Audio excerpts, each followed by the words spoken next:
പബ്ലിക്കായിട്ട് മദ്യപിക്കുകയാണ് നമ്മുടെ ഈ പറയുന്നത് പോലെയുള്ള പാവം കൊച്ച്. ഈ പാവം കൊച്ച് മദ്യപിക്കുന്നതിന് പ്രത്യേകിച്ച് കുഴപ്പമൊന്നുമില്ല കേട്ടോ. പാവം കുട്ടിയല്ലേ, ആ കുട്ടി ഇത്തിരി മദ്യപിച്ചോട്ടെ, അതിലെന്താണ് കുഴപ്പം? നിങ്ങൾക്കൊക്കെ അസൂയയാണ്. ആ കുട്ടിക്ക് മദ്യപിക്കാനുള്ള മദ്യം നിങ്ങളാണോ കൊടുക്കുന്നത്? നിങ്ങളുടെ ഫാമിലിയിലുള്ളവരാണോ കൊടുക്കുന്നത്? നിങ്ങൾക്ക് എന്താണ് വിഷയം? ആ കുട്ടി മദ്യപിച്ചോട്ടെ. ഇന്നത്തെ കാലഘട്ടത്തിൽ ഏത് കുട്ടികളാണ് മദ്യപിക്കാത്തത്?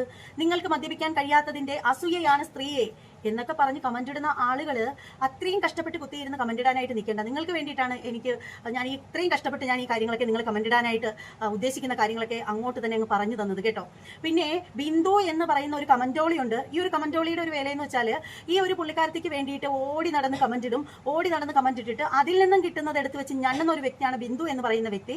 ആ ഒരു പുള്ളിക്കാരത്തിക്ക് പരാതി എന്ന് പറഞ്ഞാൽ എന്റെ ശരീരം കുറച്ച് തടിച്ച് ഉരുണ്ട് കൊടുത്തിരിക്കുന്നതിലാണ് ആ ഒരു പുള്ളിക്കാരത്തിക്കുള്ള പരാതി എന്ന് പറയുന്നത്. അപ്പൊ അവളടുത്ത് എനിക്ക് പറയാനുള്ള ഒരു കാര്യം എന്ന് വെച്ചാൽ, ബിന്ദു എന്ന് പറയുന്ന കമന്റോളി ആയിട്ടുള്ള ആ ഒരു ലേഡിയോട് പറയാനുള്ള ഒരു കാര്യം എന്ന് വെച്ചാൽ, പൊന്നുമോളൊരു കാര്യം ചെയ്യും, ഒരു കടയിൽ പോയിട്ട് നല്ല അത്യാവശ്യം കട്ടിയുള്ള ഒരു റബ്ബർ ബാൻഡ് മേടിച്ച് ഒരു ഒറ്റൊരു വലിയ വെച്ച് കൊടുക്കൂ. അത്രേ എനിക്ക് പറയാനായിട്ടുള്ളൂ കേട്ടോ.